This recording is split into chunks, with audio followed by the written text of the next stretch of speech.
Hi, my name is Jessie Cranmer, and this is my project on how to read like a professor.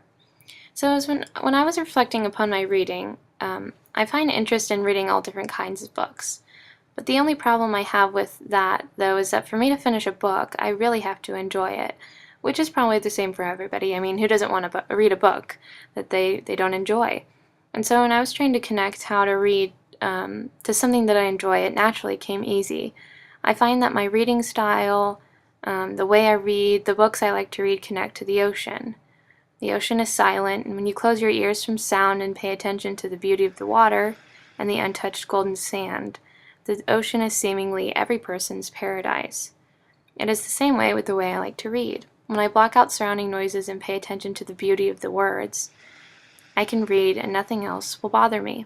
But it's when the ocean, the paradise of the ocean, quickly becomes something like a thunderstorm. The sun disappears and the rain starts to fall, and there's no more silence, and so I would usually probably pack up my things and go inside. Whenever I get a challenging book or hit a place in my reading when confusion strikes, there is no more silence, and I tend to miss out on the beauty of the reading, the patterns, the symbolism, the memory.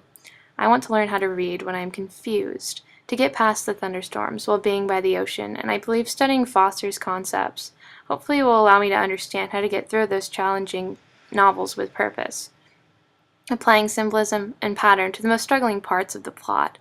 Throughout this year in AP English Literature, and in the future during college, I know we will be reading some challenging books, and I hope that with some of the concepts in Foster's book, I can learn to read confident when caught in the thunderstorms of my reading, and find all the hidden components of the novel in order to find purpose and joy in reading all kinds of books. Chapter 3: Nice to Eat You. Acts of Vampires. The essentials to the vampire story are an attractive or elusive older figure with corrupt values, a young innocent female, the destruction of the female, and the continuing life force of the older male. The portrayal of a vampire in literature is used to show a conflict between the wholesome and pure and the sinister. When the tempter is successful, the life, vitality, and purity are taken from its victim. The vampire is not necessarily a classic vampire, with fangs and a long black cape. A vampire is any character that serves the purpose of attempting, and often succeeding, to remove the life and spirit from another character. In 1984, through the manipulating and deceiving scheme of Big Brother and O'Brien, the lives of those inhabiting Oceania are immune to being stripped of their individuality. Just like Foster says about vampires, and when he gets them, he grows younger, more alive. Big Brother in 1984 grows more powerful and alive, while the citizens become walking clones of the corrupted regime through manipulative propaganda and relentless mind control. Big Brother and the government suck the vitality and humanity out of its citizens, and they no longer function as free individuals. Every vampire has a victim, and classically, it is a young girl, typically an unmarried virgin, who is beautiful and full of life. Some of this vampire story is also very religious in nature and draws upon the basic pull between temptation and purity as seen in Genesis between the serpent and Eve.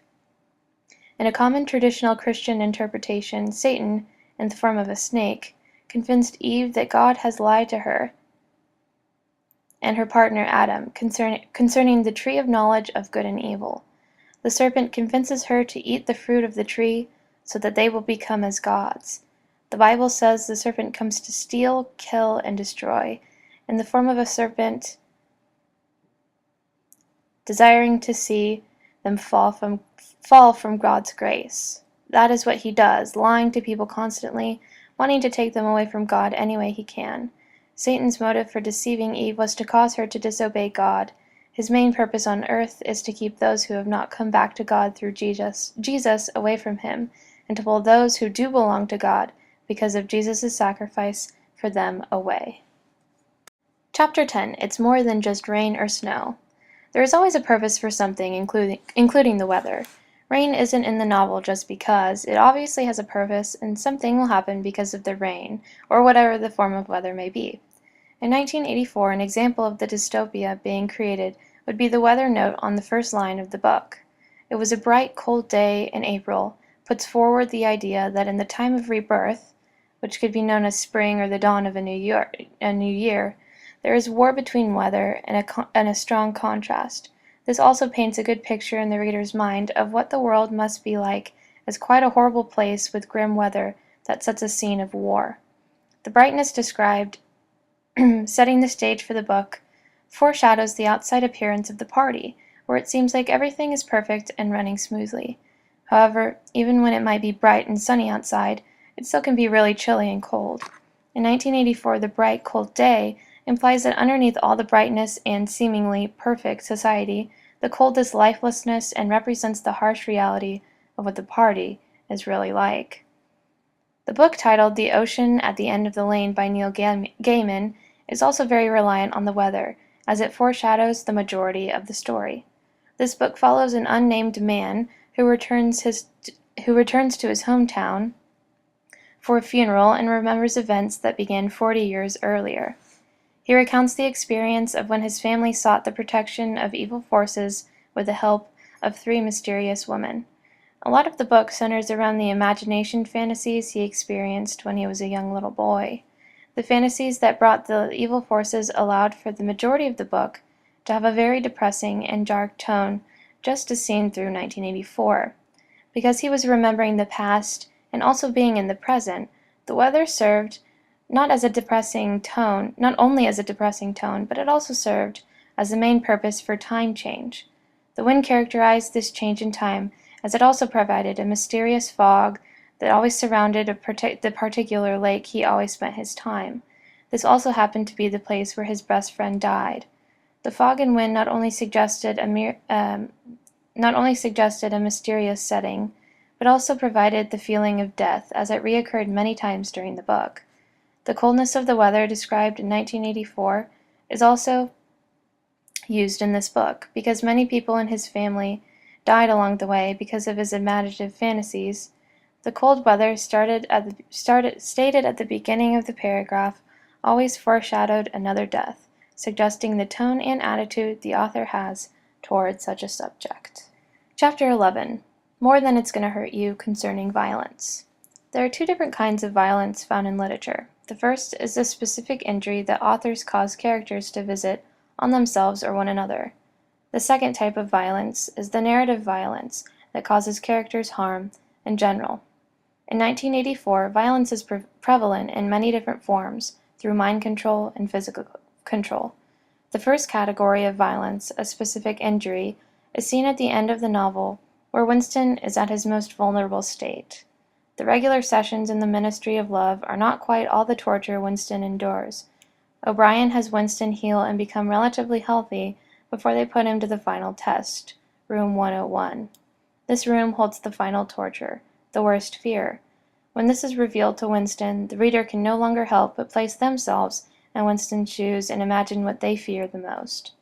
Not only does this physical control recklessly destroy Winston's physical appearance, but more importantly, he becomes dehumanized by mind control, and it is seen at the end of the novel that he falls to this control.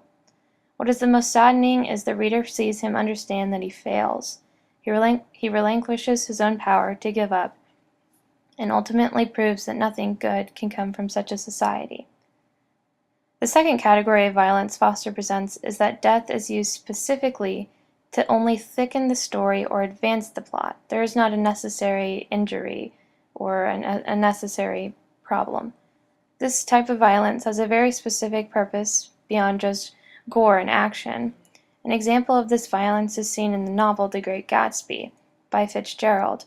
Toward the end of the book, Myrtle, Tom's mistress, is struck dead by a big yellow car. The reader later learns that it is Daisy who was driving the car. The violence may seem rather pointless at first, but it was a pivotal point in the plot that allowed the story to progress.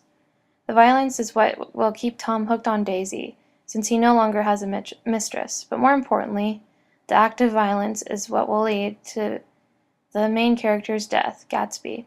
Myrtle's husband seeks revenge on Gatsby after wrongly accusing him for the murder. Because Myrtle's deathly hit thickened the plot, this act of violence is an example of the second category presented by Foster. And lastly, we have Chapter 13, It's All Political. Foster makes the point that even when it's not political, it's all political. It will be next to impossible to separate politics from human societies.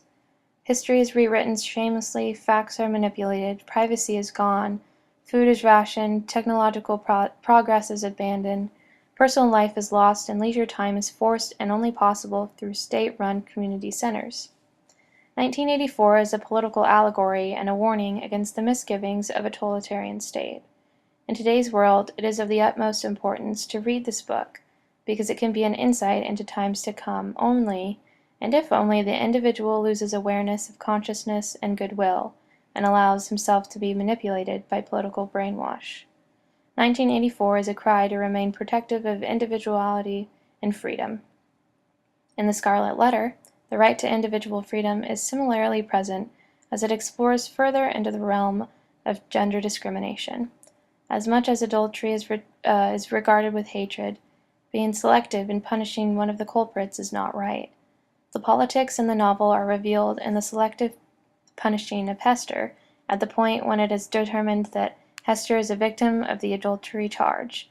The failure of the Puritan Society to make the guilty party wear the scarlet letter goes against women and their society's religious faith. Foster states that political writing engages the actuality of its world, such as human problems and the rights and wrongs of those in power, brilliantly describes societies present in both 1984 and The Scarlet Letter.